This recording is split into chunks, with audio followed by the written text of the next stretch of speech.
Hey, good night, Rick. One.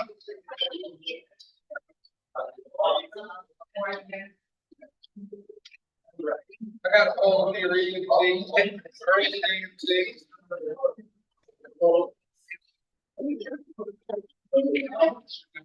It never happens.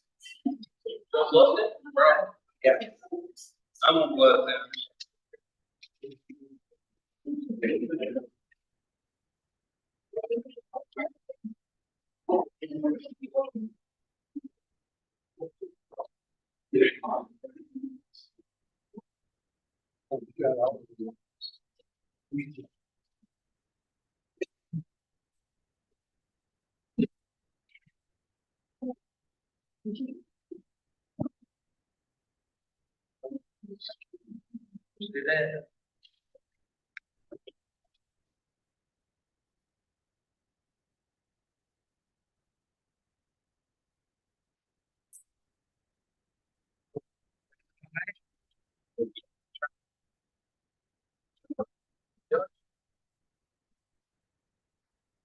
I know. I thought you lived there. I see they're not there. You're back.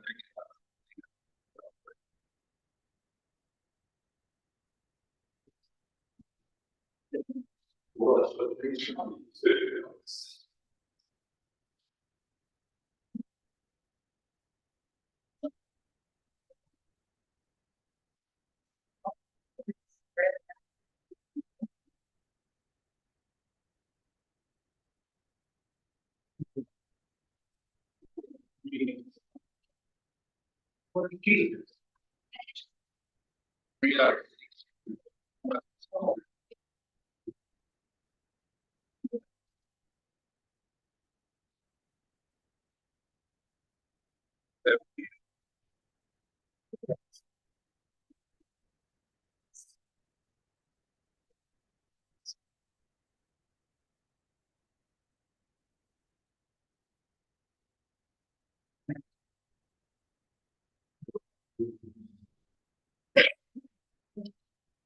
Oh.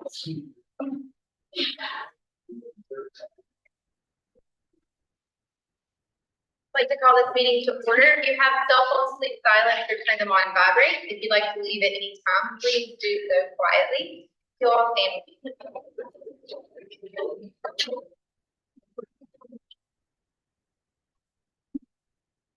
Father God, we ask at this time that you come into our presence, Lord, as we convene this meeting of the town board of aldermen for the town of Dallas.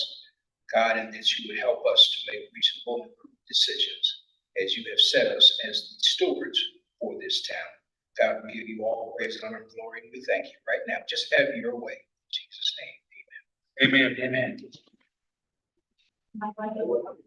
To the flag of the United States of America, to the republic which stands one nation under God, indivisible, with liberty and justice for all.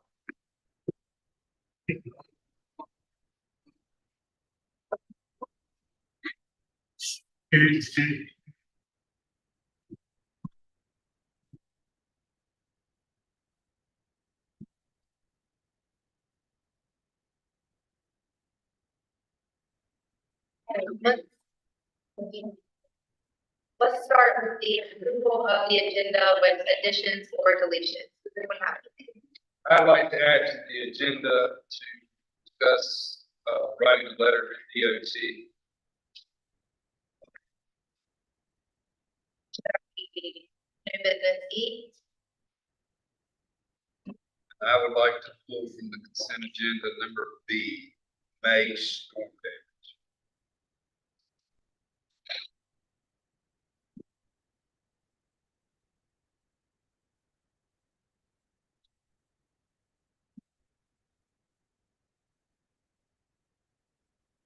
To add one other question.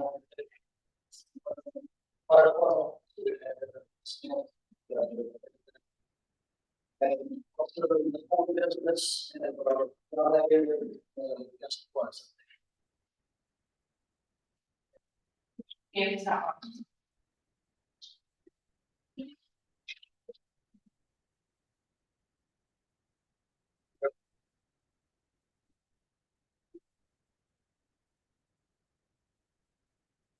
So are we keeping the budget amendment for May damage on, or is we get that?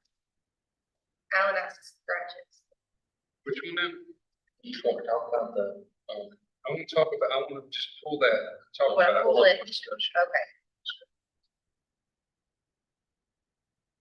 So we're, Leave it there.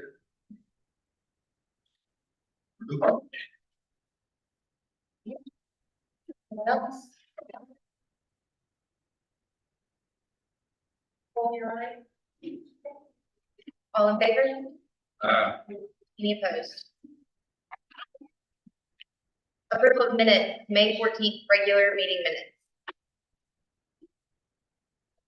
Make a motion to approve. All in favor? Uh, Any opposed? Carried them.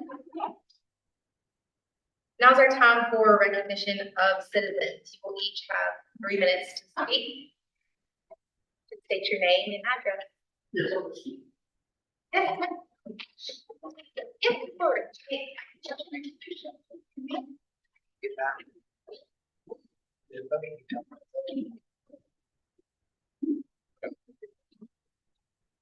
Good morning. My name is Sam Carter. I'll take a minute, I'm short, so I'll take a minute of your time. I'm a Dallas resident, a voter and taxpayer. I just like everyone else been on this room. I love my hometown. There's no place that I'd rather live in here. I went to school here. My kids went to school here. It's always been a safe place. My kind of, like everybody. Right, so today I'm here to weigh in on this past Saturday's worship service. That was approved, sponsored, and supported with the people's tax dollars by local government. In reality, I'm not so concerned about the tax dollars, $2,800 or so for state security, whatever. It's not a big deal. But it does tie you to a religious organization, and I have an issue with that.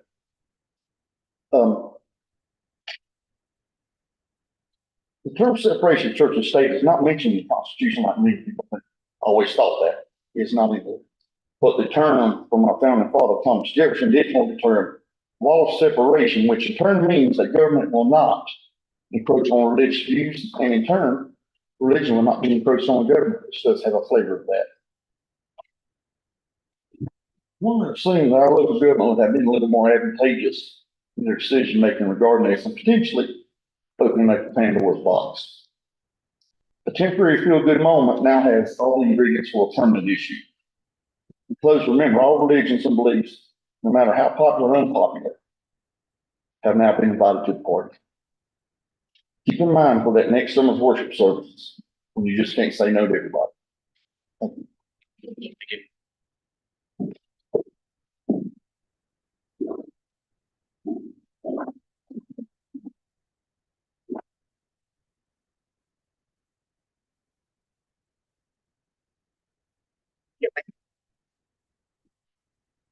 Mike Fields, 1333 Philip Church Road, Dallas.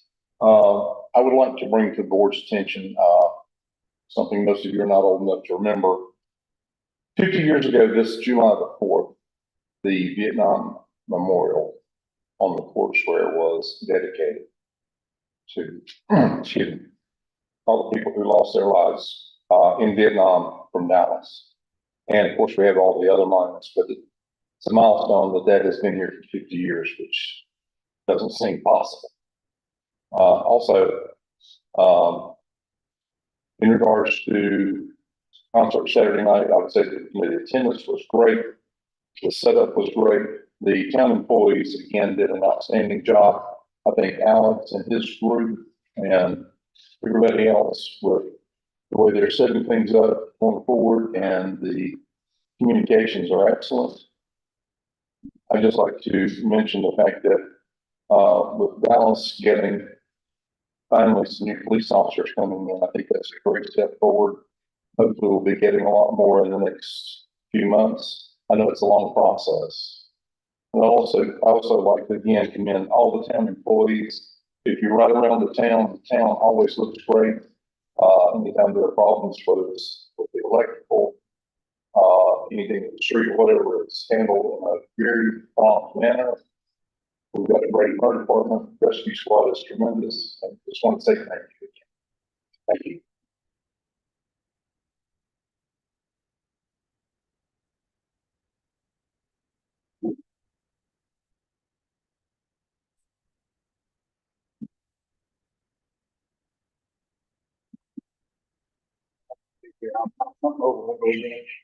Appreciate what you guys do. And I just want to ask the Lord's grace over our leaders also.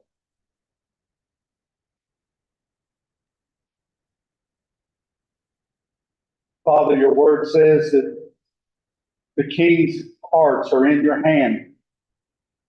And God, for these that have been set to rule over the affairs of this town, I ask God that your grace and your mercy, your love, your compassion, your wisdom, all that encompasses who you are, will be embodied in these leaders as they make decisions for our town, as they make decisions for our children and for our future, as they make decisions for our quality of life and all that pertains to it.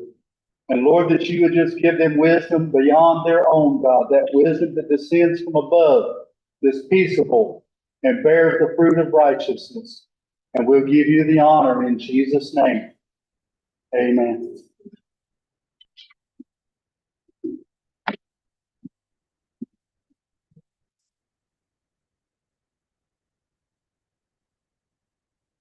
Chief? Thank you, Mayor, Board of Aldermen. I just got a couple things to go over, couple brief things that they do impact. So on July the 23rd, 2022, belongs to Captain James Goodball, the occupation cancer. Where his death was cruel, they line of duty death on the town of Dallas.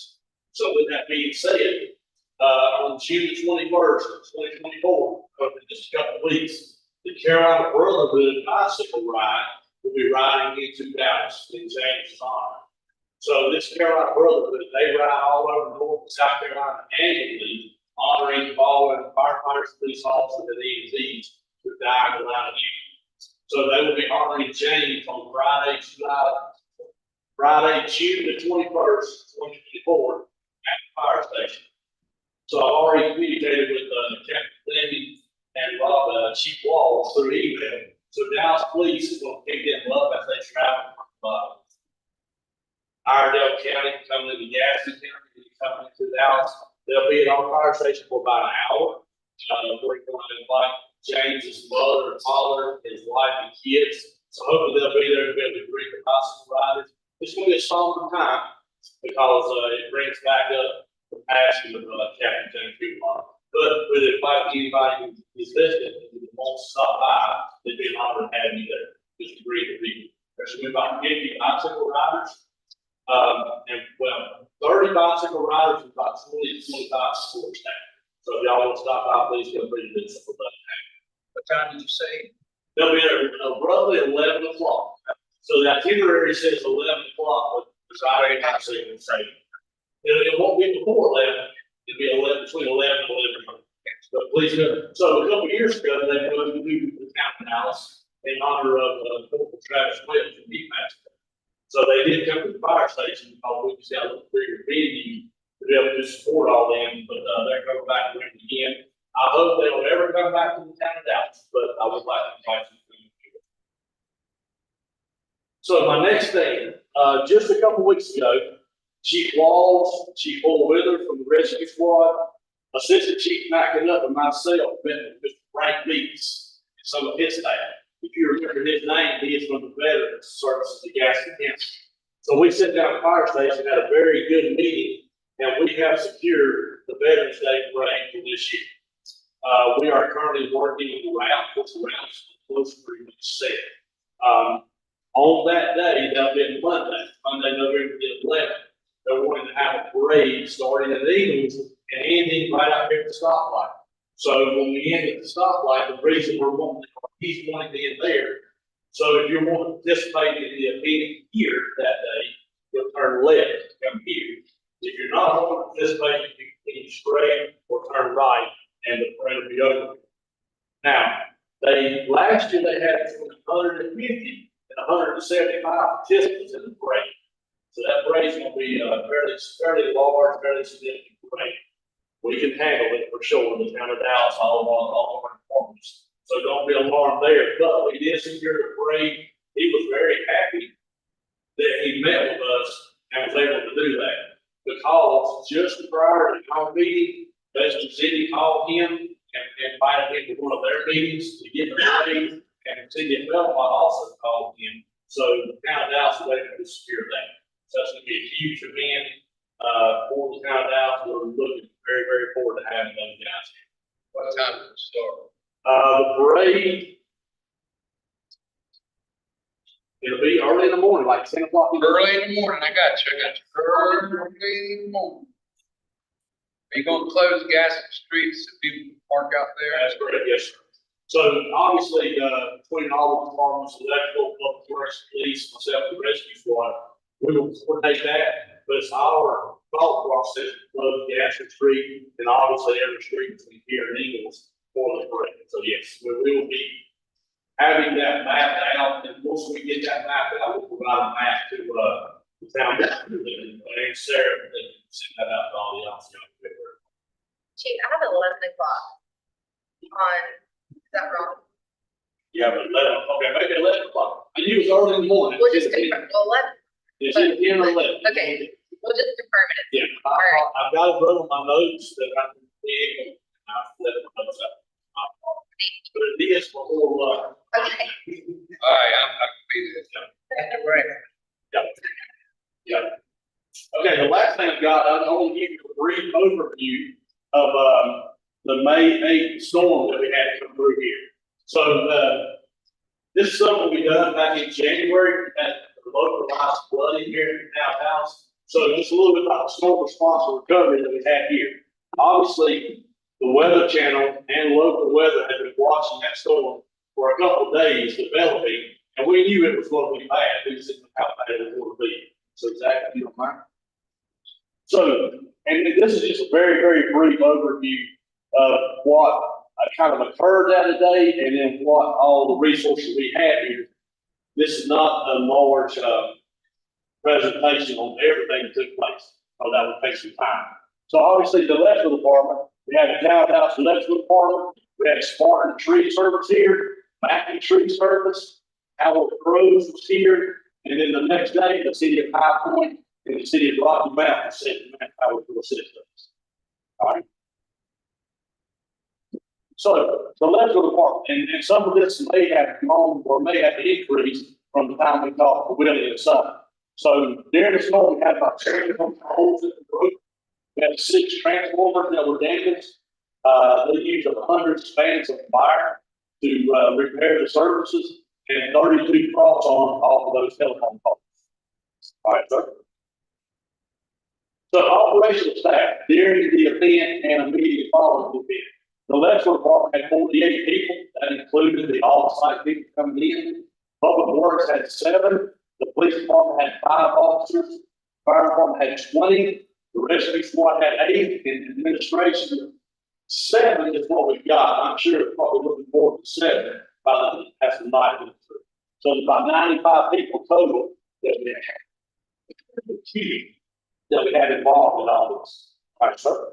So the Dallas Fire Department training room, that is classified as the emergency operations center for the town of Dallas.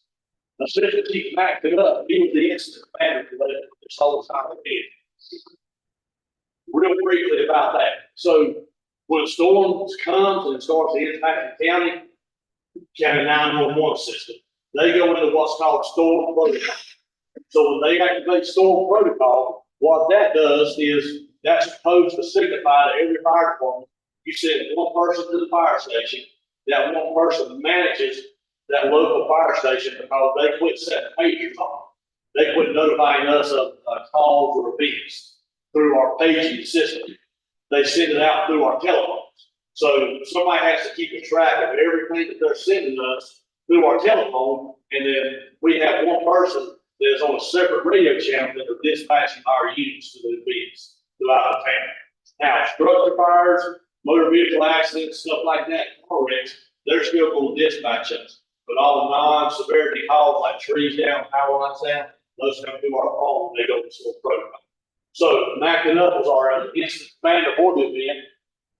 These are the people that were involved in the, I guess the plant, not really planning, or what the planning, response and recovery mode. Myself, Police Chief Robbie Walls, Rescue Squad Chief Paul Withers, Electrical Director Willie Smith, Public Works Director Bill Trudnak, Finance Director at that time was Jonathan Newton, Town Manager Ben Blackburn, Mayor Haley Beatty, and most of the town council that's sitting up here.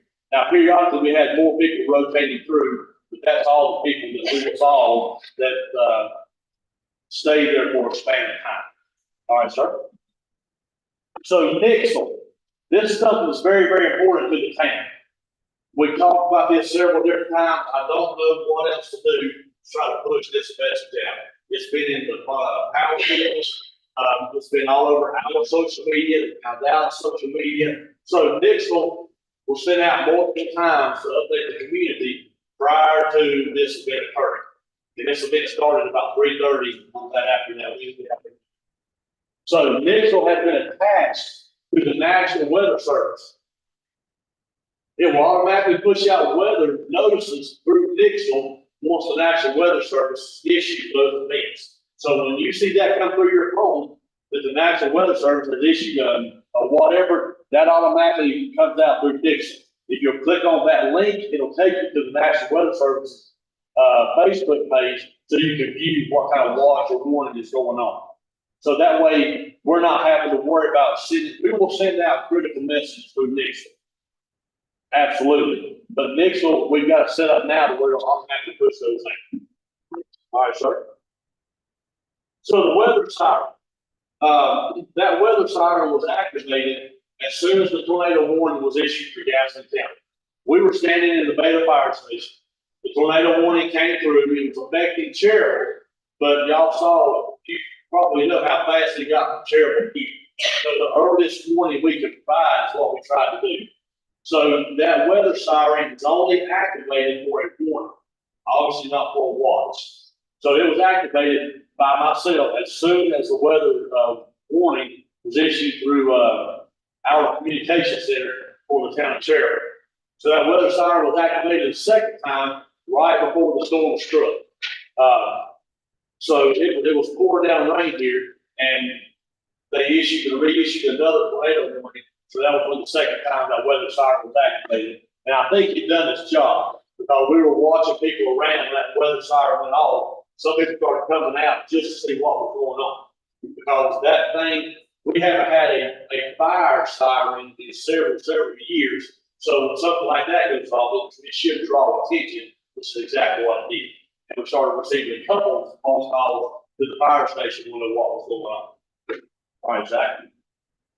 So the storm damage, what we've done is we've mapped out everywhere that we had reportable damage in the town of Dallas. Well, it was a tree down, a telephone pole down, was a house damage.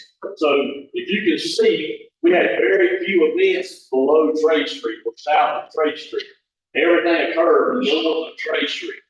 Now, I had a different map that I took out, but that map, I actually drew it out a lot, zoomed it out a lot further than locally there. I want you to be able to see that.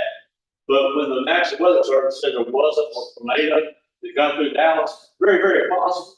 But you could about follow the line where that line of storms came through that could almost mimic the path of the tornado. All right, sir. So we don't have the video here. We do have the video. That's a still picture. So that was taken off the town shed by one of the workers out the town shed. That's a rotation of clouds. In the video, you can actually see what looks like a rotation of clouds as that's coming down Trade Street, or just north of Trade Street. So they were able to capture that, which is, that video, the still picture doesn't do it any justice. That video is actually very, very telling. All right, sir. So now the next couple of slides are just, so what we try to do is capture pictures of damage to help support future planning if we were to be declared a disaster here. So So there's just several random pictures. That's actually, Park Road there. You can, just random trees down, random telephone poles down. Go ahead. So, that event occurred Wednesday afternoon. Thursday, for lunch and for supper, we fed everybody that was in the town. So we had, several staff members come, and Alderman Sam Martin actually brought his grill and cooked hamburgers and hot dogs. I don't want to leave anybody out, so I'm not gonna call any names, but everybody that participated helped done a fantastic job. All right, sir. So that's Dallas County Highway. Really doesn't do a whole lot of justice because Dallas County Highway was hit very, very hard. Continue, sir. That's another picture of Dallas County Highway. That's the opposite side of the road. There were multiple trees down that pulled down power lines on Dallas County Highway. Continue. All right, there's Mr. Through that. So all the department heads and all their workers were out in this, in the driving rain, pouring down rain, and in the response to recovery mode, helping to clean up, get all the trees over back up. Continue, sir. So that's what Dallas County Highway looked like Thursday morning. They tried the best to do what they could, but it was just too massive of trees for Wednesday night in the dark trying to do some. All right, sir. That's just the electrical department out trying to do what they could and continue. That is on North Davis Street. That tree falls into the middle of the house. So it pretty much demolished that house on North Davis Street. That is one of several houses that received damage. Continue, sir. Just the electrical department out again. Continue. All right, that is that's Park Road where they had 3 telephone poles with several transformers that were destroyed. That's another 3 on the house. Luckily, that house gets the same significant damage. All right, sir. That's another 3 down on Cedar, which is north of Trade Street. And that picture right there, it's kind of hard to see that picture. That picture was taken at Davis Hills and Dallas County Highway looking towards Stanley. So it's kind of hard to tell from a distance, but there's power trucks at every telephone pole up in the air trying to get power restored going down Dallas County Highway. That's a fairly good picture there. I really like that picture. That shows some of the aftermath of the storm and then some of the recovery efforts that were taking place. All right, sir. So these are just little snippets we got from WPTV News where they did confirm 2 tornadoes, one in Cleveland County and one just at Freestone 95. But there again, if you follow the line of storms that ran through Dallas, it didn't surprise me if that was not a tornado in Dallas. All right, sir. There's just another one that shows where the 2 tornadoes actually started to touch down. All right. So roads that were closed. Park Road was closed for a couple of days due to multiple power poles down. And obviously Dallas County Highway, which is a major thoroughfare between us and Stanley, was closed for 2 days due to multiple power poles down. So residents that sustained damage, Dallas High Schools Highway, that we had one house on Dallas High Schools Highway that sustained significant damage from a tree. North Davis Street, you just saw that. Rosewood Drive, we had one house that sustained a lot of damage on Rosewood Drive. Oak Grove Mobile Home Park, we had at least 4 trailers that we were able to identify. The tree fell right through the middle of the trailer, basically several trailers in half. And then Mays Trailer Parks on David Drive, which is right across from Long Creek, Michigan, we had at least 2 to 3 trailers there where the tree fell right through the middle of the trailer, several trailers in half. So the recovery operation, the very main point here is there were no reportable injuries to any workers or any civilians. So that is a positive for the town of Dallas. The power was back on most of the town just within hours of the event, which began Wednesday afternoon. Power was completely restored to all the town within 1.5 days, thanks to the electrical department here in the town of Rocky Mount and the town of they came in to support those operations. All right, so once again, there's all the agencies that provide assistance. Rocky Mountain High Point, all the town departments, Howard Roads, Gaston County Sheriff's Office provided assistance. Eagles in Dallas provided, some goodies for us late that evening. With all of our guys out working, we had to make sure they stay nourished or re-nourished and then rehydrated. Starbucks in Dallas, played a significant role. Domino's in Lincoln and actually fed us that Wednesday night. And then you see the 2 tree services. All right, sir. So the last slide, this came from Gaston County 911. On an average day, any day of the week, between 3:30 p.m. and 8 p.m., 911 fields 300 phone calls and roughly 35 fire calls. On May the 8th, between 3:30 and 8 p.m., they answered 2,551 phone calls and 458 fire calls. So the town of Dallas Fire Department, we ended up answering about 36 of those 458 fire calls. That has been on record the busiest day we've ever had here since Hurricane Houston. So that's pretty much it. I just wanted to give you a small snippet of what occurred in the town, on May the 8th. So all of your departments, every one of your departments done an outstanding job, during the response and the recovery. That's all I've got. Thank you so much for sharing that. Yes.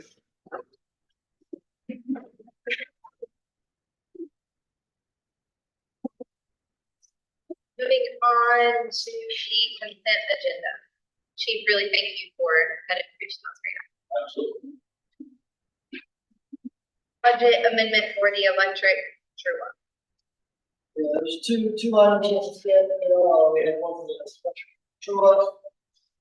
And one for the fire fund, budget amendment for.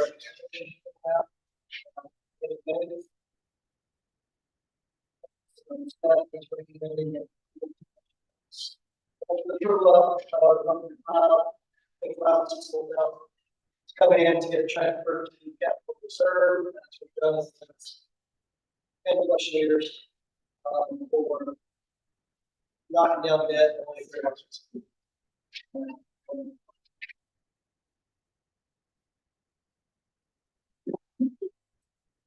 you have any questions, comments? Rude. Make a motion to approve. Second. All in favor? Any opposed? So carried. We now need to make a motion for the. What is? All the, discussion. I was good. You wanna do it now? Okay. Okay. I just want everybody to know that on the consent agenda, it shows how much money that's going to cost the town. A lot of people complain and so forth, but get your power back on, get your streets back open, come to you when you were in need. It ended up costing the town $433,688. That for that budget. If we weren't That's what this amendment is. paid, that's fine. Yeah, and there's still, honestly, this is just for this year, there's still 2 more to be purchased next year, roughly another.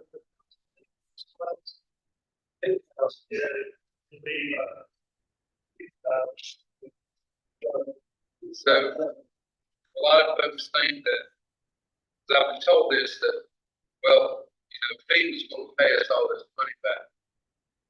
We weren't declared a disaster area, correct? That's again, that's So FEMA ain't paying us a penny. So I'm proud to say that y'all were able to find the money to pay this. I appreciate it.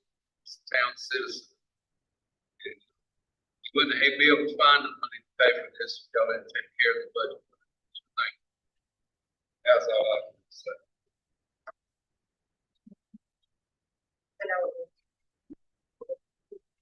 We need to, so we can just approve it, make a motion to approve.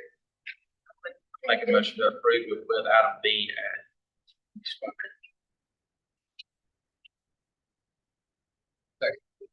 All in favor? Any opposed?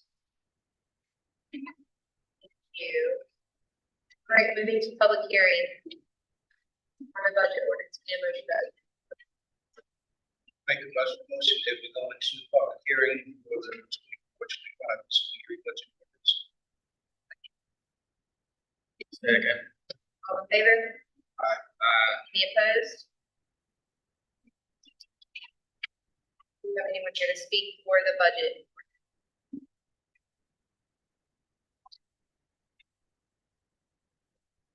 Close it. Second. All in favor? Any opposed? Carried. Make a motion that we adopt the manager's proposed budget for fiscal year 2024. Fee scale class. Second. All in favor? Any opposed? Carried.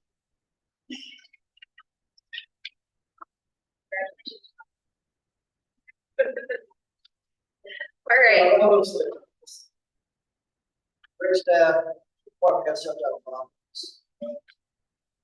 So, budget now.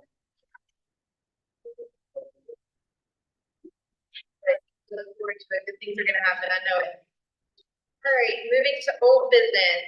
We have Donna Taylor and Mr. Scott Robinson here to give us some updates that we've been patiently awaiting on the aquatic center.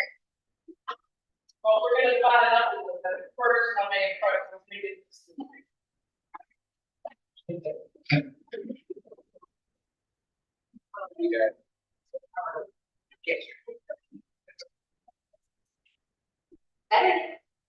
That is the signed letter of credit. Yay, we love that. Now that Scott start, if people start to slide chat, he'll give kind of a building and information update and comments here too, in case, and then I'll give it a table. Okay, so basically, there's not a whole lot of things this last week. We have moved forward, we have made progress. Anything, the building industry, I know y'all know it's a little bit difficult right now to, make things happen and get things pushed and things like that. But what we have done is we're basically pretty much strong site work and that. That will go out to final price. And that's, we have, we're almost there now with the site. It is over budget, but we were expecting it. Hold on just a second. I can't hear you very well. Yeah. Somebody turn that or turn that air on. Yes. Please. Hard to hear. Yeah. Okay, I'm so sorry. You understand? But, anyways, we're getting past the site work, and, we're in a little bit of shock, but yeah, we were thinking that it was going to come in, over the budget. And we have a few more items to think about, control that. The metal building, I think I mentioned this last time, the metal building actually came in under budget, so that helped. It came in way under budget, far under budget. The next step in this So process. you do have the bid approved for that?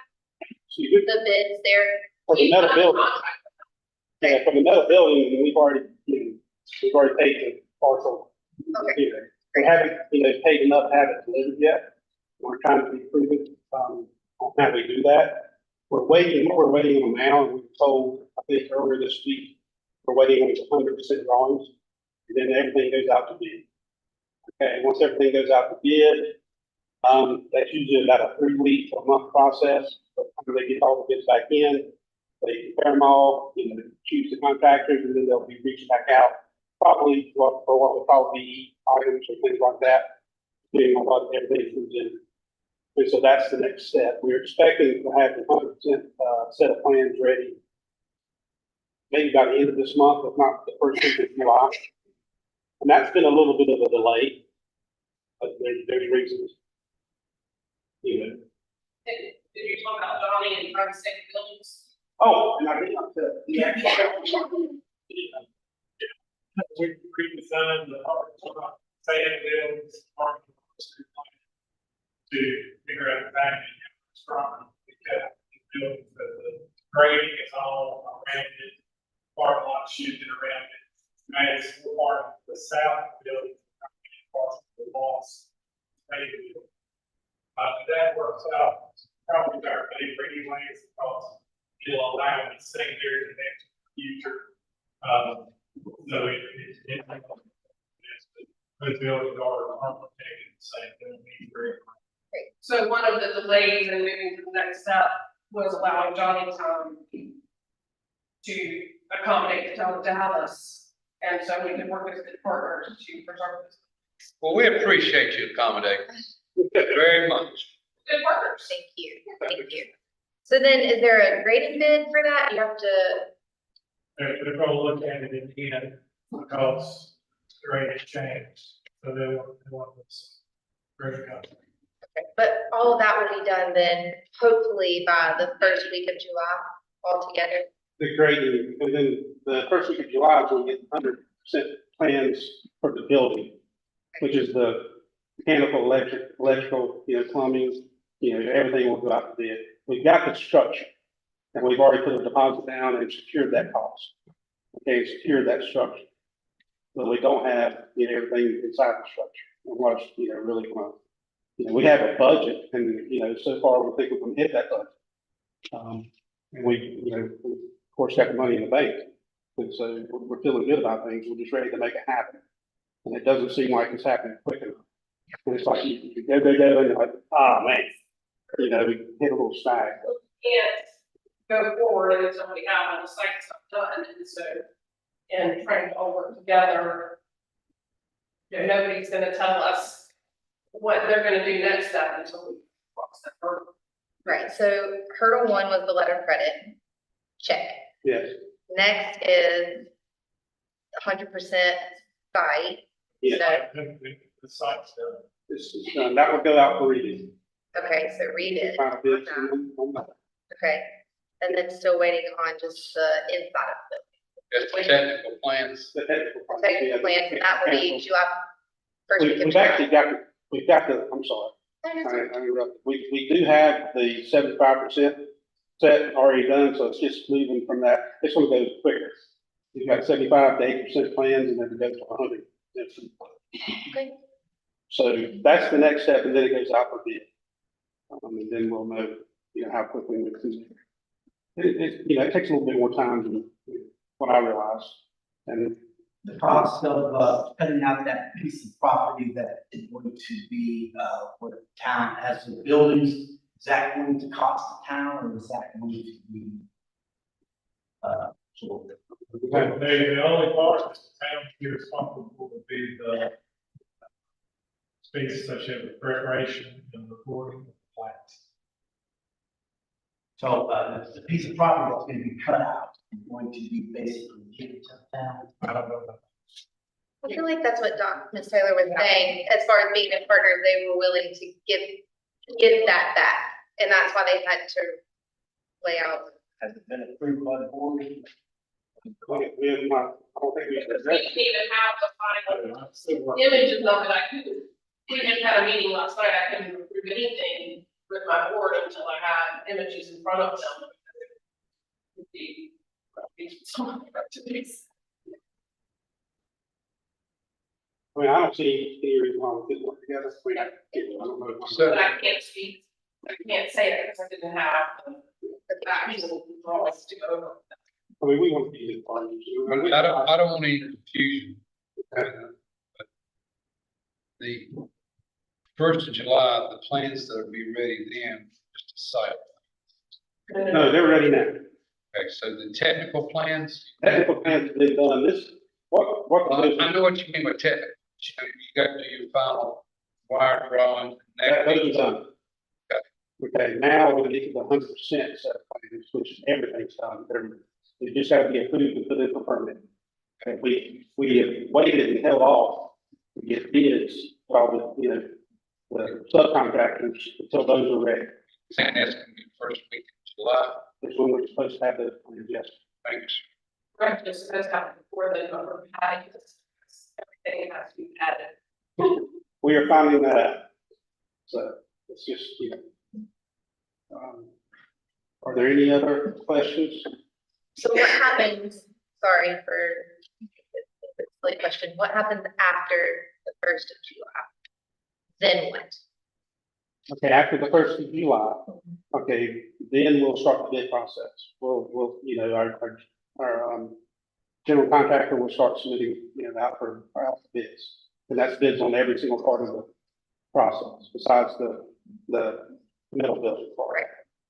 So those all come back in, yes, you know, parents outside, you know, we sit down and talk, and then the selection process starts. There might be, depending on what's going on, there's a lot going on still in HVAC in that world. And, you know, some supply chain issues and things like that. And some things are getting ready to change in the HVAC world, so it might have to be what's called the E done, or, you know, change things around a little bit. If that happens, we'll have to sit out for another round of bid. That does not take that long. Once we get that far, these can happen So then quick. the bidding process should happen fairly quickly. Yeah. I would say it would take about a month and a half. I mean, you know, you're saying, that's actually pretty quick by the time you send out, then you get them back in, and compare, and then you see what changes. Can the shell go up without that piece of the bidding being approved? Or is that? It can, our general contractor thinks that we should time it so that all the site work is done, building is put, and everybody's ready to start. And so we're trying to line up the dominoes. Almost so it's seamless. Yes. Sure. I agree with what you know. Yeah, that's reasonable. You've got the road permit, you've got all the grading stuff like that, so you could start grading once December. I mean, we're basically at this point, we're ready for our GC to take over, and start doing things a little bit more. Because we're having that, you know, find out a lot of things on our own, you know, get it, make it happen, and you know, different things. You know, Johnny, thank goodness for Johnny. You know, he's helped us, you know, through a lot. But, we're just ready to get started. I think they're gonna be proud. I mean, this is pretty neat. And different people have seen this at different times. But for anyone who hasn't, and this is, we won't start the slideshow yet. But this is the exterior of the building. And so there's a ramp we talked about. So there's not an elevator, there's a ramp for each access. The exciting part, and we'll get into this a little bit in the slideshow,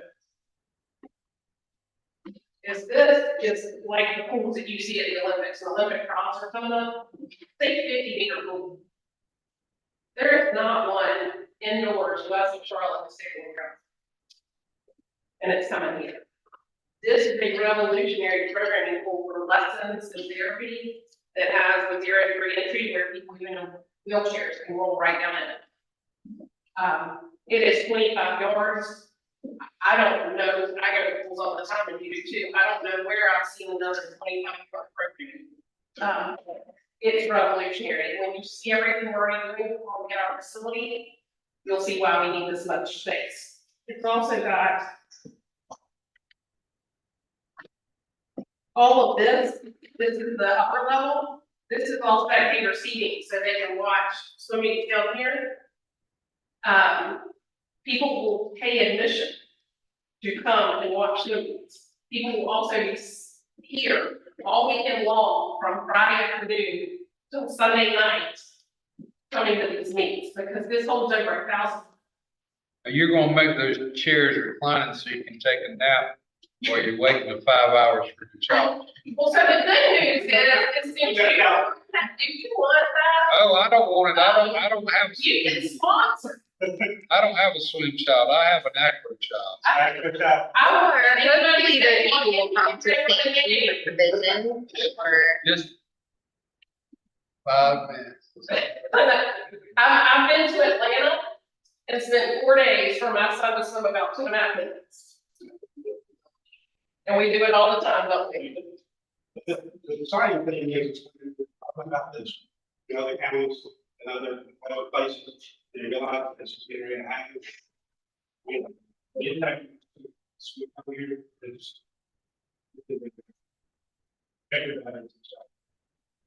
North Carolina High School Athletic Association is delighted.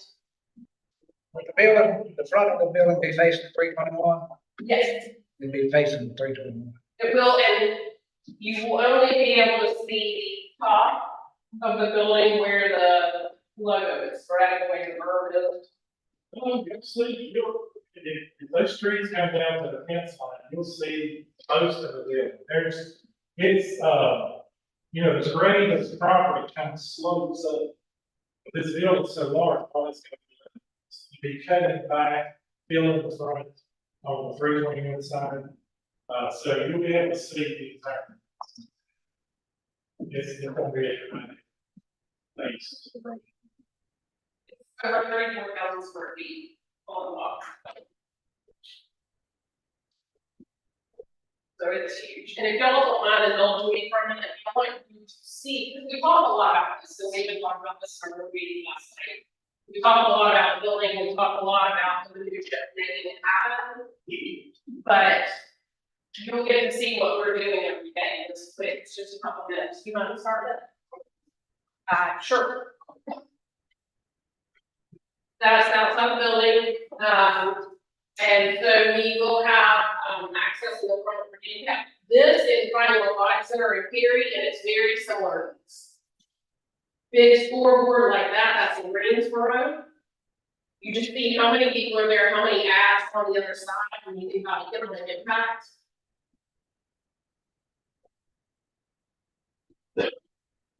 And this is what we'll have here.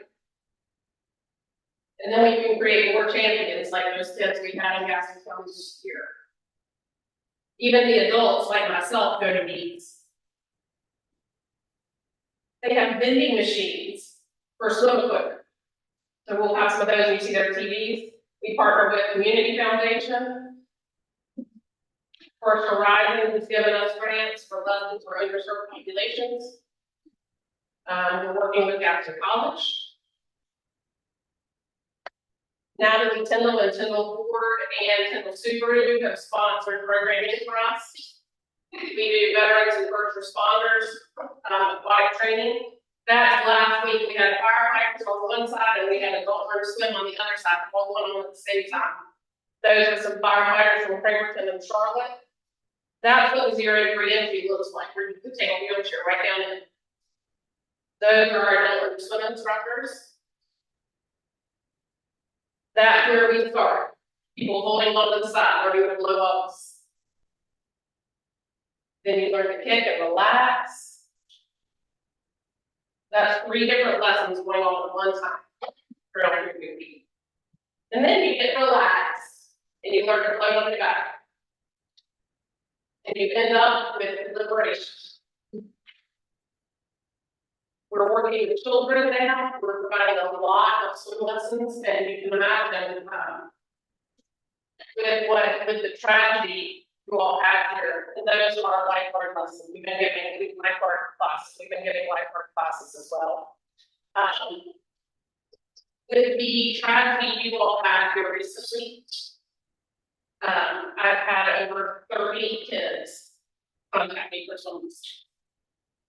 We don't have a pool. We have an advertised. And we have instructors in the water almost constantly right now. We were in the water over 55 hours last month, doing lessons and first responder and veteran. And we just did a veteran event, a Garter Breakers, and we swam more than 15 miles in fewer than 2 hours, and all the proceeds went to South Florida. I don't know if this isn't going to impact the community and the greater Gaston County area, Dallas proper, and then the economic impact is just huge. One question, we're instead of having this come, we're just ready for it to happen. You're preaching to the choir. Know that. But one question that often comes up is public access and availability to citizens and towns. Can you get into that a little bit? So it'll be different structures. My family on January first is gonna buy a membership of the year for all of us, so we can come and go and swim. There will always be laps swim available in the vehicle. With that 15-year pool, there will always be laps swim available, even when there are meets. Except for 2 days a year when that's a specific type of event, like 360 days a year, there will be laps swim. So you can buy monthly membership, you can buy annual membership, you can buy individual, you can buy family, you can buy like a la carte. You can come in one day and be like, I just want to come in, see what this is like. And pay to come in that day. There will also be sliding scales, but there are different events. So like our veteran and first responder stuff that is sponsored by different businesses, those folks don't have to pay. I mean, we've got Chuck Niemeyer, who's an orthopedist in town. Right now, he and 2 of our other instructors are working with 7 firefighters at the county fair. Those folks, right now, they just were wrapping up right now. So that includes retired law enforcement, right? Yeah, so if you want to come. So for instance, all summer, every Tuesday night, we're doing first responder programming. So on Tuesday night, if any first responders want to come down, pay. So during those blocks, those individuals who are coming to the program don't have to pay. Our alts, a lot of our adult learning swim classes are sponsored also. So when those folks come in, they come in for something very specific, they don't have to pay. But there are all different ways to gain entrance, but it is public. Right. So what is your fee schedule? We're working on that. It's part of it is going to depend on our staffing, and so we are working all of that out right now. It's looking like probably about a similar fee structure to the YMCA or a bit less. But there will be all kinds of a la carte options. So like if you want to come one day and you decide, I really like it, we will add that into your, if you wanted to then get a month, I'm not going to make you pay the same amount. I'm going to incorporate that into your fee for the month. With that, and this might not be tied in, but with those monthly fee schedules or whatever it might be, you did mention that you guys are gonna have availability for private practices and people to come in to do other things. If you want to go talk about this a little bit. Well, there are a variety of them. We do the veteran, we do the first responder, the different schools will have practices. The home team, the home USA swim team will be the Gators and Gators Masters team for old people like me. And anybody else who wants to come, what other groups do you? I'm referring to maybe like a physical therapist. Okay. Or so that zero to entry pool, that 25-yard water pool, it goes from 3.5 to 4 feet. So pretty much anybody can stand in it, and it can be 4 lanes. Like if you think about a pool, they're usually lanes. This one can be 4 lanes, or it can be 4 quadrants. And we are working with some physical therapists and occupational therapists. So they may have a quarter of the pool with individuals who are trying up for them. If they're paying their physical therapist to come, they're not going to pay separate entrance to get in. They have a pool. So they'll go to the front and swipe in and go to their physical therapist. At the same time that's going on, I might be giving Tasha and the chief here swim lessons in another part of that pool. And then somebody else may have some other type of therapy or something that they're coming to, and then we may have little kids in the other quadrant of that pool all at the same time. And that's just that one pool. So yes, we're working with a variety of healthcare providers to be in there. It also has a variable speed jet at the end. So if you have your acrobat hurts her knee, she can come and walk against that variable speed jet to get stronger. People with hip replacements, knee replacements can walk against that. So we have all different kinds of levels. We'll also have mid-level. So once you go in and you have knee surgery and get a new knee, you only get 8 physical therapy visits. We're going to have almost a step down unit from that with certified instructors who can do exercise for whatever your need is. So they're going to work with the orthopedist and the cardiologist to set up exercises and small groups for that. So someone that is confined to a wheelchair that just wants to get into the water again, will they, you know, they're not gonna be able to come a lot. Would they get a special rate or something like that? I mean, I'd have to look at the exact scenario. But I think people ask that. Yeah, but so we want to make it accessible to as many people as we can. And my father-in-law was disabled, was in a wheelchair. And I drove him to Charlotte and would put him in a lift. And he would cry and cuss and pull my hair because the lift, that thing, took him over the water of the machine and put him down in it. If I could have put him in his wheelchair and slid him across into a PVC wheelchair and wheeled him down in, it would have been amazing. Just that, it takes the pressure off the rear end. Even the motion of the water is exercise for somebody who's wheelchair bound. Holy Angels is very excited about it. They may make a small like duck pool on their facility, but they want to use this for their slightly more old people. And they're really excited about the availability of this area.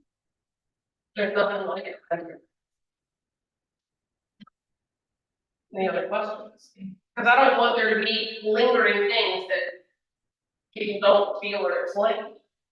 We'll probably have one. Yeah, we will have, I'm sure we'll have more, but I do think this was great. You know, we, as a board and as a staff, do have a responsibility to keep everyone informed about what's going on. So we do appreciate you guys taking the time to come here and let us know. And Johnny, I still do want to get with you to walk out by the dugouts and see the layout of the land there, if that's okay. And we also have Philip Spongy, she's on our board as well.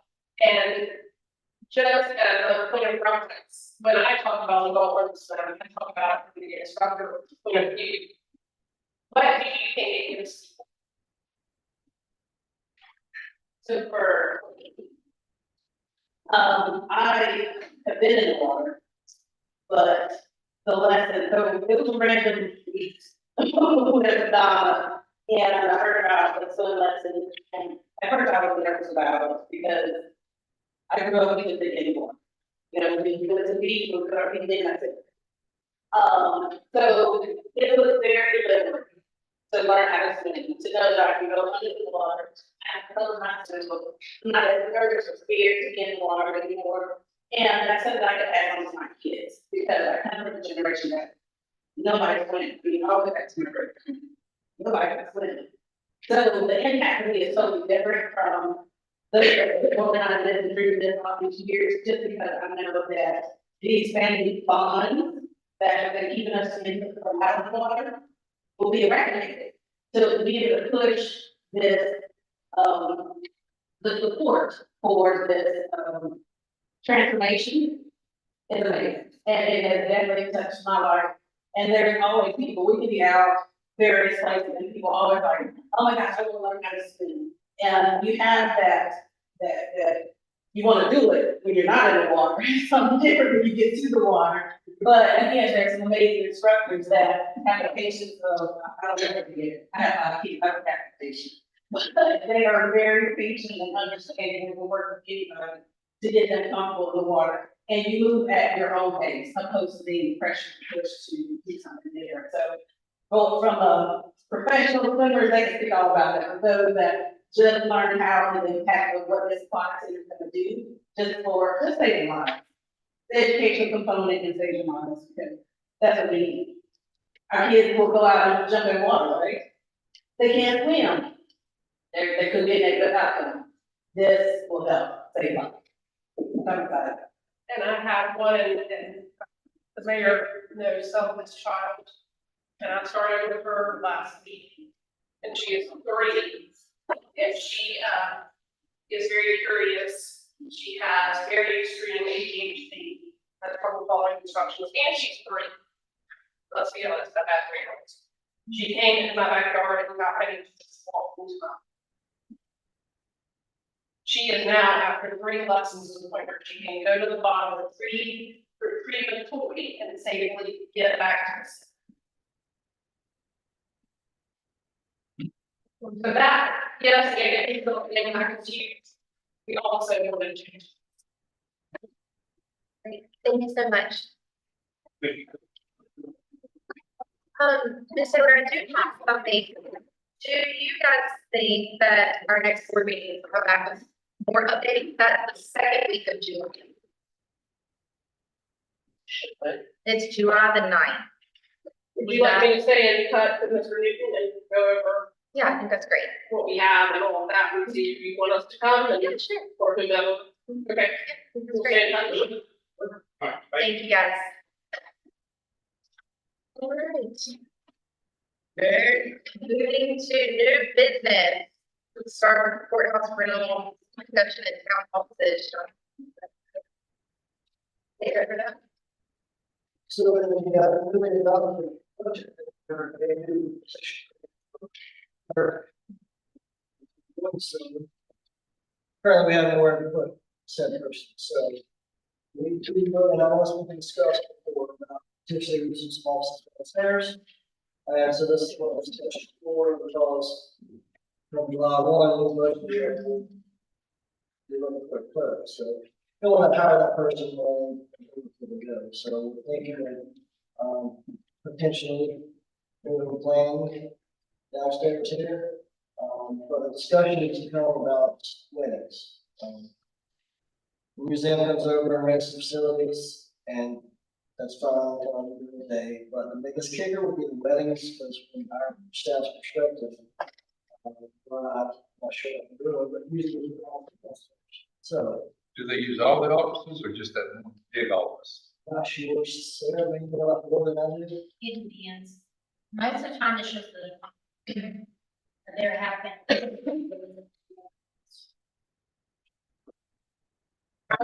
How much room is planning gonna need? You know, who you will put over there? Right now, it'd be two offices, which we have two down there, the conference room, we're thinking about the GIS project. Take up probably the wall, but we're gonna have a little conference room to meet with developers and things like that, so. Could the plotter not fit in the old safe that? Then again, we might not be able to get power.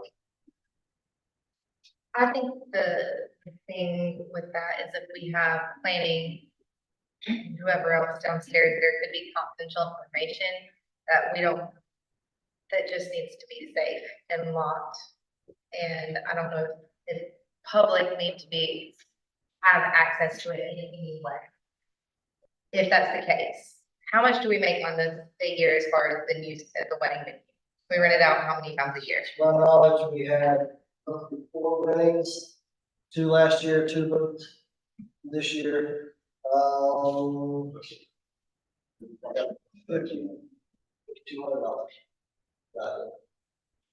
We could still rent this out and use the outside corridor or even upstairs and keep the downstairs locked. And so it's still a possibility for a venue, but creating space for. What'd you say you're putting that, the left, the big room? It's called the block. Okay. Yeah,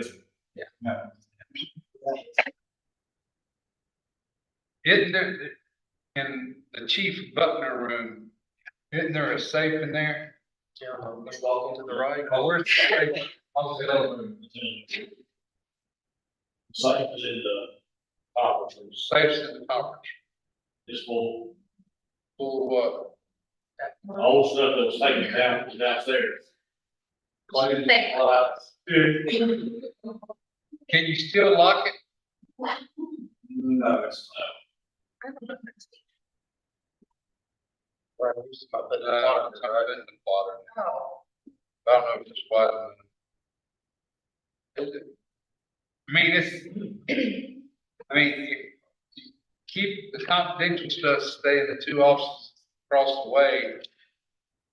The plotter doesn't do confidential information, but it does, just by doing the zoning. yeah, but you're inputting all that. You turn it off, nobody can see it. Okay. But then somebody, if they're doing their wedding in there, they're gonna hang stuff on it. you don't want that to overlap. And the computer as well. We still need it as a conference room too, don't we? Or them having conferences. Well, they could still be with that, with the water in there, because that'll be stale. So you'll still use the conference area. And y'all have two offices across the way. Okay. How about telephone service? That shouldn't be bad, because the phones that we have now, which, so as long as they're Ethernet, we can plug right into the books we have, so except about three. The only thing that we've discussed here is putting the alarm on the or And alarms in their offices, in case they get a rowdy, property owner in there. I'm gonna go over and be rowdy. something. Place I mean, that'd be a good place, nobody's seen you. And we've got money in the budget to sort of fix up this building, right? Yes, so this skip policy we had, so we just put 2 years ago, so we shipped it and so there's some more here. I don't think it's gonna be a lot, monetary, but, yeah. That's it. Well, what do you think? What do you think about it? Still debating? Yeah. So I think we can still, I mean, we still have little things and some of the bands can be rented, it's up here. The kicker that I know of, one is just the guidance for good, so. Target and the other things, but it's the kicker is, so like, if someone rents it on Saturday, we will.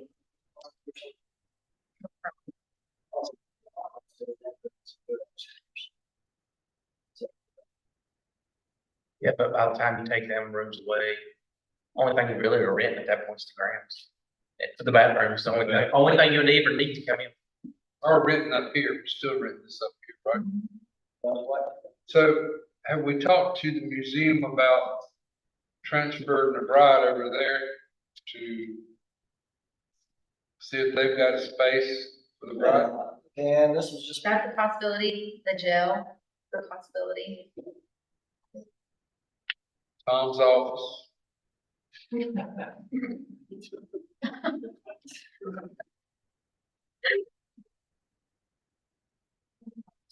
want to talk a little bit more. There's options, it's just that. You can't have staff and citizens rent the building at the same time. But I do feel like I feel like we're wasting space if we're not using it regularly for a venue. And we're using it 2 times out of the year for a venue where we could put our staff that are here every day. I say go ahead and proceed with putting offices and everything down there and don't let the rental people get to it, because we're not gonna have another meeting to decide this before you start hiring. So before we do that, the restrooms. Now, when we have events here, The house about to keep their doors, I mean, that gets locked up every other day. we can still allow the public to use the restrooms down there. We'll have locks on the doors, and, I think it was one of the things like that. Like most of them forward. We always have somebody downstairs. The only place they go is the rest. They're not allowed to walk in. I second his motion. Okay, all in favor then? Uh, Any opposed? So carried.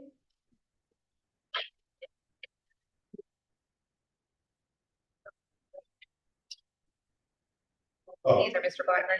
Offer to purchase for the property currently owned by the town of Dallas, 208 Collins Street. The town has received a bid of $75,000. Asking price.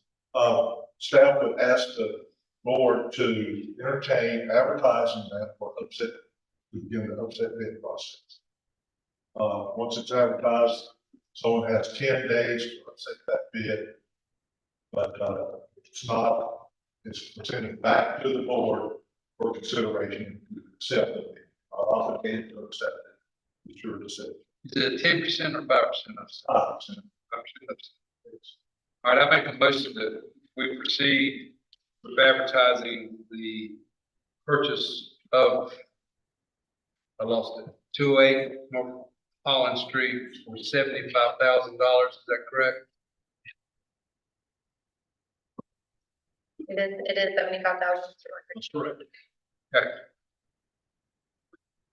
We have a second.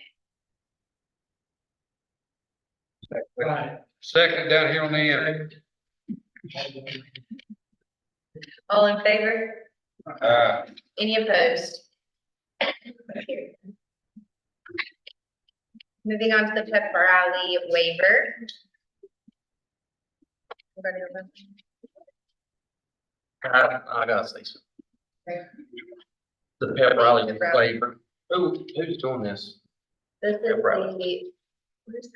the small business group. They want to do the pep rally like we did last year.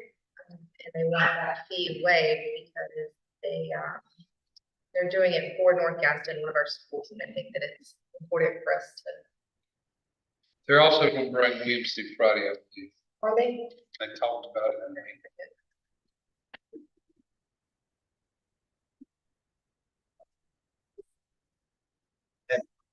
One of the citizens talked earlier, if we continue to waive fees, we're gonna be whether the problems. That's kind of where I'm leaning towards with this. It's only $150, is that right? That much. It's only $150.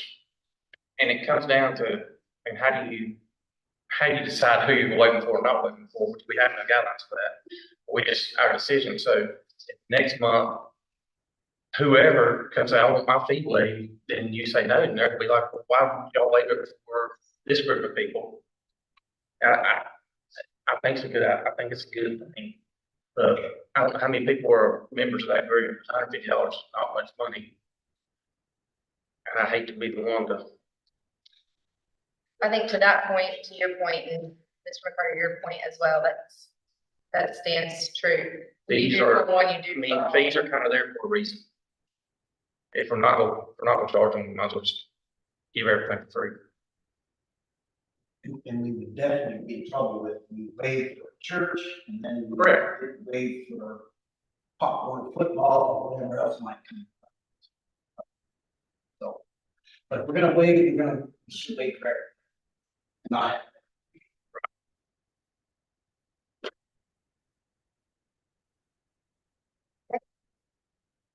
I had to pay it last time. I just paid two last month. I paid it. Well, let's make a decision then. Second. Motion to approve or deny? Make a motion, we approve. To approve to waive it? Yeah.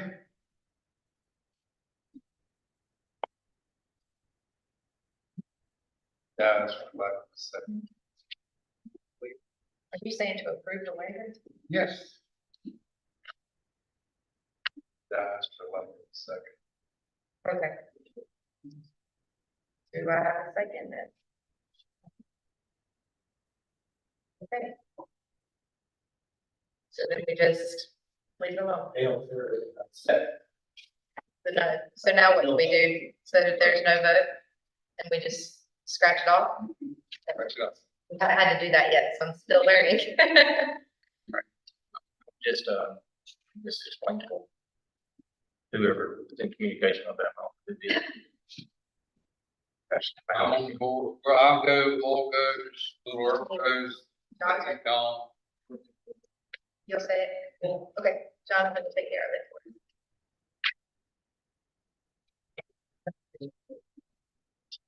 Okay, moving on to reviewing town parking policy. All right, the mayor would like to discuss current town parking policies, attached an email from a concerned citizen asking the board to look at some of the parking areas in town that may travel disability.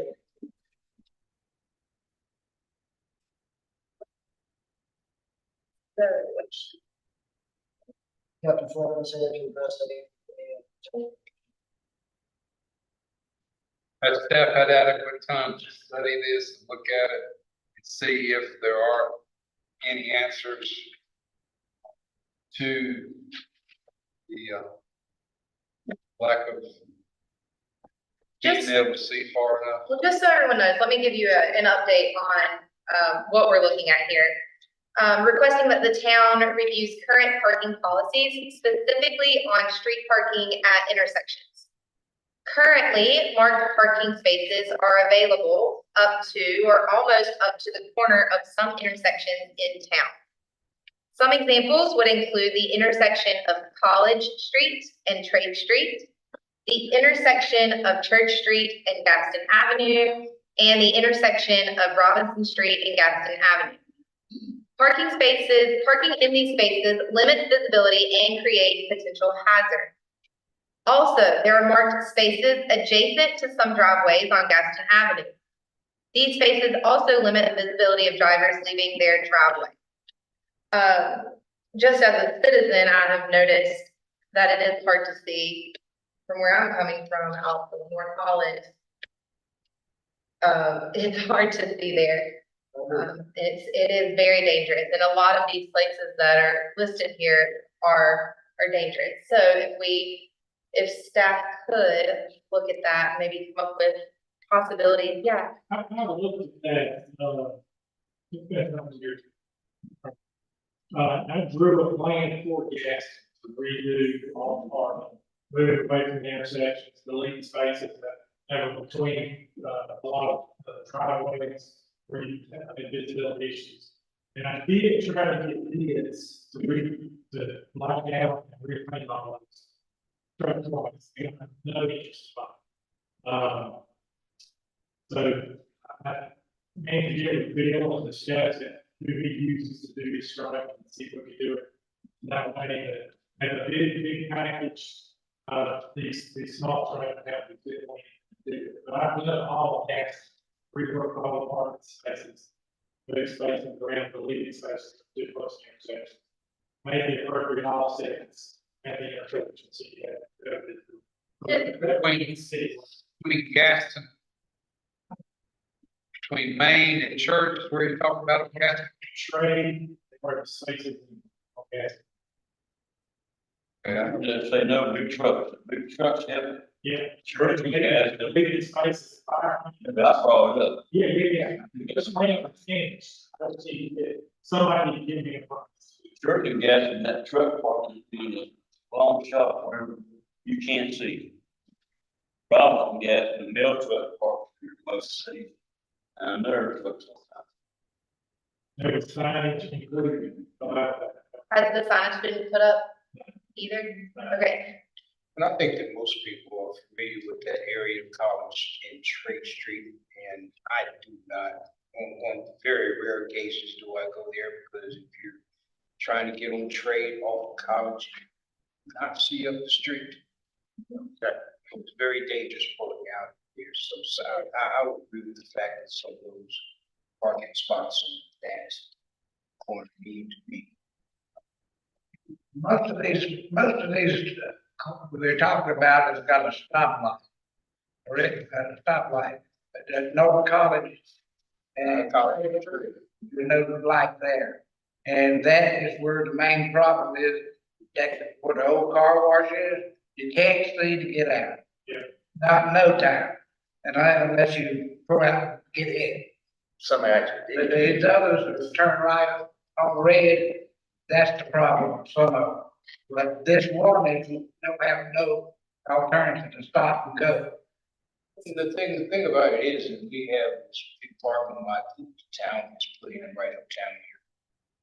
Yeah, stop accessible. I think something that can fix that, and Jonathan actually spoke on this the other day, is maybe putting up some signage. What did you call it? The blue sign? I don't remember, you said a name for it. Anyway, it just tells you where things are. Yes, public parking this way, but then wayfinding, that's it. Wayfinding signs, and I think that would be something that we can do. So with that being done, thank you for doing that. What do we need to do now? Are you just gonna give that then to Billy and? I'd say I would be able to.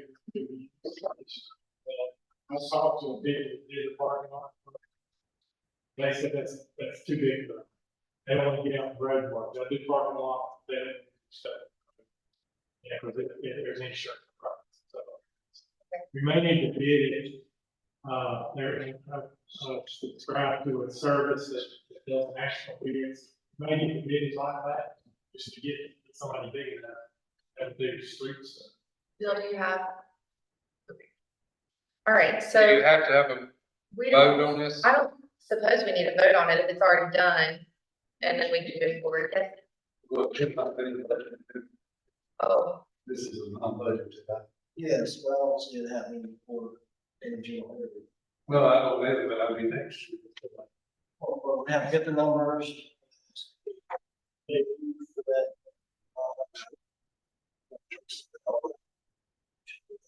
Well, I have to ask, are you going to eliminate parking? That would be part of the problem. And I think a lot of gas from that intersection to the start.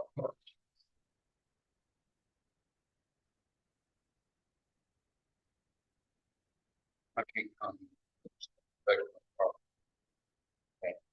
Where my business is parked. Well, that's the only problem there, is, hardware. Funded hardware was, that's on the market, they have this on the street. And they have a crowd. My idea was design it to engineering standards for parking, and get some gaps between them and offsets. So I just use engineering practice. I didn't play for. You have to say, at the end of the day, it's all about the safety of the town citizens. okay. Well, I guess we'll move forward with that then. Okay. All right. Eden Glen. Signage. Mr. Newton. So several citizens have, and everything.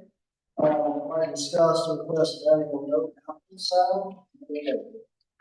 I would say we change out no outlet to just put a dead end sign up. Well, I noticed, when we were riding down there, when right away going to the new apartments or houses or whatever that is, senior citizen place, they need to put that gate up now, because they're not supposed to be coming in and out. There's still some additional asphalt. What? There's still some additional asphalt needs to go down. And they've got some grading work to do along there. The south side of the road need to be full, so the water doesn't stand there and contaminate stuff. I just noticed they had one of their vehicles parked there just stop traffic at night. There is water purifiers there, loose times, to make sure the cable stays. But there's a water truck there. What are they supposed to put a gate? There would be a gate. Once the construction's finished, there will be a gate. Right now, there's a temporary piece there, a cable that was put up, and Mr. Smith is also in contact with the residents of Eden Glen to give them updates and things like Johnny's telling us about. But then the gate will go up once the grading ends. So. Dead end sign? Dead end sign. Dead end and not no outlet. Correct. Okay, we don't need to vote on that, do we? Correct that. This. Correct. Okay. Thank you. All right. We have capital project ordinance. Yeah, this is a capital project ordinance. We have a lot of grants ongoing right now. There's four in particular that they carry over the life of many years, and it's hard to track in a yearly budget. What we spent so far is a lot of these are budget, so we have to spend it and carry it. So if you do a capital project ordinance, you essentially take it out of the general fund or central repository budget, put it in its own project, and then it's there for a life of the term. So it's a lot easier to track, especially with the grants, and you don't have to keep dipping into fund balance, to appropriate fund balance to make it balance. Even though you're waiting on reimbursement from the state or where the grant is coming from. So, Is this what you're gonna do with all our grants from here forward? all ones goes over the years. The ones that we can get done, that we're awarded in a year, and we go up in a year, I'll keep them in the regular. And there's two in the regular budget this year, one from the charging station. And the other for the.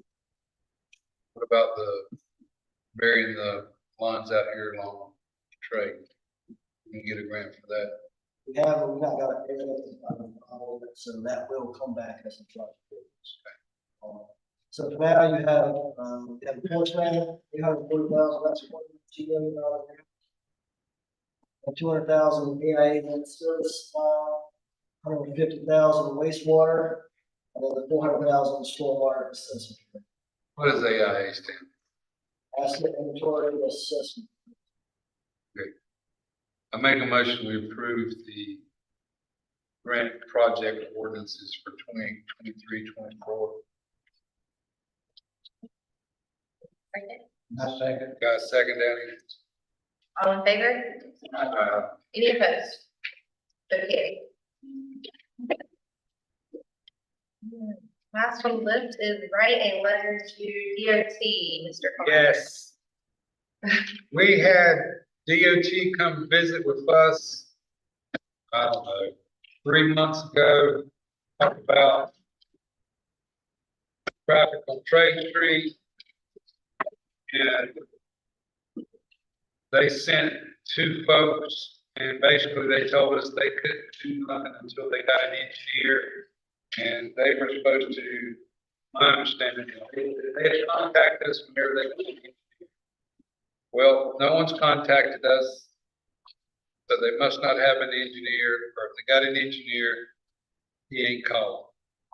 So I would ask that staff write a letter, if they can find out the engineer's name, or to the future engineer or whoever, putting forth that this board would like for the town, and like for the state, to, number one, revisit the lights on Trade Street. They stay green too long on Trade, increasing the speeds. The police department has got some new equipment. They've been writing tickets out there, but it's still dangerous. It seems like there's a wreck somewhere along that way, and you're coming off McSwain, Holland, Philadelphia Church Road, Gaston. You sit there for, I don't know, it seems like 5 minutes. I know it's not, but it seems like that. So we would ask that they revisit that and come talk to us about that. We also need to ask them to consider doing a roundabout at Trade and Main. With all the new housing down through there, a lot of cars are coming through there. They can't get out in the mornings, and it's also cause danger. We also need to ask them to put a right-hand turn lane coming from Gastonia, from Trade to 275, to help alleviate all that traffic that backs up all the way back down to the old fish camp. We also need them to evaluate, because I know the police department appreciate this, putting a stoplight at the Walmart, because there are a lot of wrecks there, and also a left turn lane is the Gaston County Park up there. And now I would add to this list that we need a stoplight at Trade and College, because that is an issue that has been brought up. I would ask that the board approve sending such letter for the mayor to sign, and maybe somebody will come talk to us, because we can't make it, but we can ask and ask. And along with what Ms. Kleinberg was talking about, I know when we had that meeting, I brought up the fact that many years ago, we were told that 279 widened 4 lanes. I tell you, right there at the entrance to Spencer Mountain, this way, turns off this way going there. I had the closest call this last week.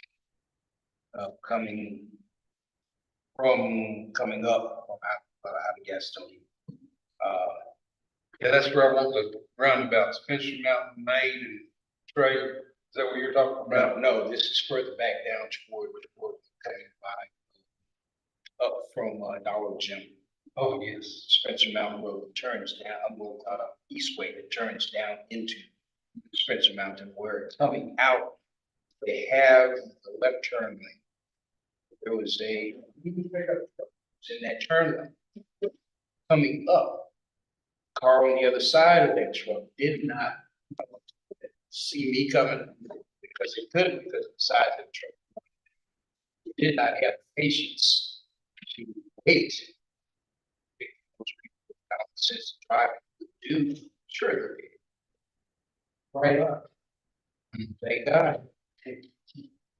I managed to hold that car and avoid that T-bone. I would have been smack on the other side of the road. We need that corridor needs to be quiet. And many of us know that DOT had mentioned they were going to do that years ago. So now it got dropped from their projects, which they putting all of the money, I believe, into the interstates and changes and so forth in this area, which we know that we needed, but that is the main thoroughfare coming through the town of Dallas. I did speak to the DOT recently about some of the issues that we were having, following up on our first meeting, and I don't remember his name. That works. Yep.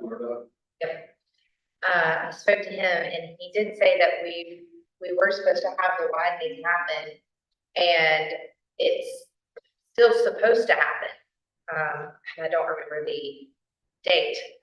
Can we add that? So, well, I think we have a. But we did this last week, the empty call, and one night. And the guy coming, What is that? that's the Hub Road. Coming into Dallas, we got to be city limit, all the way on College Street, right here. And they are proposing a roundabout right here at Main and Newman. Main and Newman is what they call Super Street. Where there'll be you'll know not turn left in a couple places. It'll be right in and right. They've got little roundabouts, not roundabouts, where you turn across. This one, what do you call that? Where you turn around. And we talked about water and sewer lines there. There's basic things to know about that. It really doesn't show a lot of widening like people else have. They're just going to make it what they call a super street. The flow of traffic will be safer. Traffic. The idea is you limit that next turn. Make people turn right, go down to the safe spot. You're limiting those areas. Like people coming out of the woods, they'll be taking rocks. They'll have to come toward Dallas before they go to get. That comes to the roundabout there at Spencer Mountain Trade. Is there a projection on that, like a date-ish?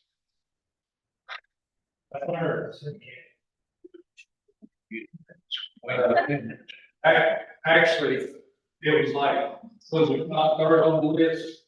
Maybe 5 years ago, and then the state lost all the money. Right. They found the money. They said we have to prioritize it. But they are know that this is an issue coming in. And they are trying to do things to make it safer. But you know, seriously, Okay. Did he give you any updates on the Dallas Stanley pothole that we have? it is on DOT's list. Right. Where I said they were going to get to it. It's just they're doing a lot of patching right now in different places because they've let the state put contracts. And they're having to do a lot of that, and they're still doing small. Well, I'd still like to send a letter on the issues I said, but also add to it, what is the timeline for widening the road like they've talked about? They did not give us that. So that's agreeable with the board.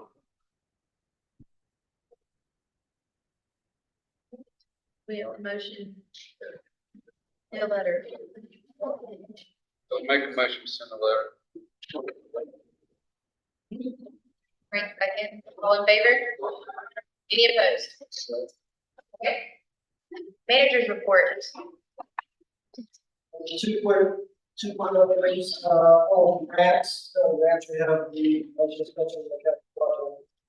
We had a proper service lab there, it was, stormwater, all three of those are, it's a,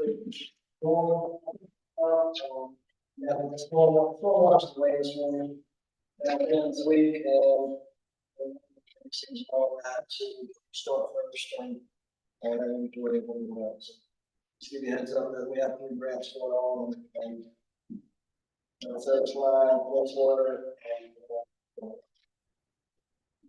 Now, our grant person is still looking for water and sewer grants. and actually his last stop was to go to Budget Fest and see what we have out there. Especially in strategy, we have a bunch of it. Still learning too, so. I do have one more thing. Oh, go ahead, Mr. Blackburn, please. I can take the liberty to have a few remarks before the board and staff. This is probably my last council meeting that I will attend as a interim manager with the town. It has been my privilege and honor to serve this town, to serve under this board, your leadership, and the talented staff that this town has available to its citizens. I can't say enough, and I've been fortunate to work for other municipalities during my tenure. The town of Dallas is blessed and privileged to have the employees and the citizens I've met in the course of my 6 or 7 months here. I feel that it's, I think, lifelong friends. I look forward to helping the town of Dallas in any way I can. But my parting comment is I want to assure the community here in Dallas, great leadership they have sitting up here. It's a huge responsibility. Not everyone thinks about the role that aldermen and mayors play in a town. This is a heavy burden, and I say that with all sincerity. It is a burden that they carry because we just talked about a budget right now. There was a lot of people and a lot of insight that goes into preparing a budget. But the one thing that no one has available to them when they prepare is a crystal ball. What's going to happen? But it takes talented people to put that together. So it is a burden. It's something that is, I think it's a calling for elected officials to sit there and put their names and their families out there for scrutiny. And 3 o'clock in the morning, the phone calls. The storms is not expected or budgeted for to come up. And that's something that you have to do as a town. But also, I would be remiss if I did not comment on this young man saying to the town has made a wise, political decision in granting him the position as town manager. I can't wait to read and hear success that you as a team, architects, the manager, board, auxiliary staff, John and Tom here, and others not present. I'm going to look with excitement to all the great things that Dallas is undertaking right now, as well as in the future. Thank you for allowing me to be a small story. And I wish you the best. Thank you. Thank you.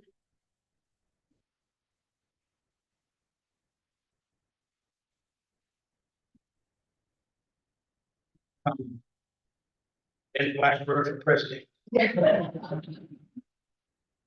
don't have to call him. That is where I was gonna go, with this is, if this is your last meeting with us, you will be missed, but speaking just for myself, I am grateful for you and happy that you were here with us.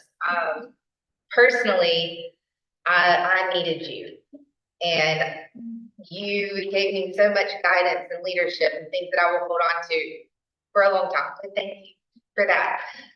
Next, I want to introduce, for those of you that don't know, and we're here at the last meeting, Jonathan Newton is now our new town manager. He's been our finance director for seven years, and now he's going to be our town manager. And I'm thankful that the budget is done because now we get in full time as the manager. So please welcome Jonathan Newton.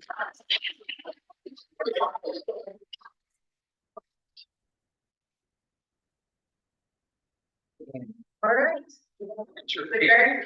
Thank you both for your. All right.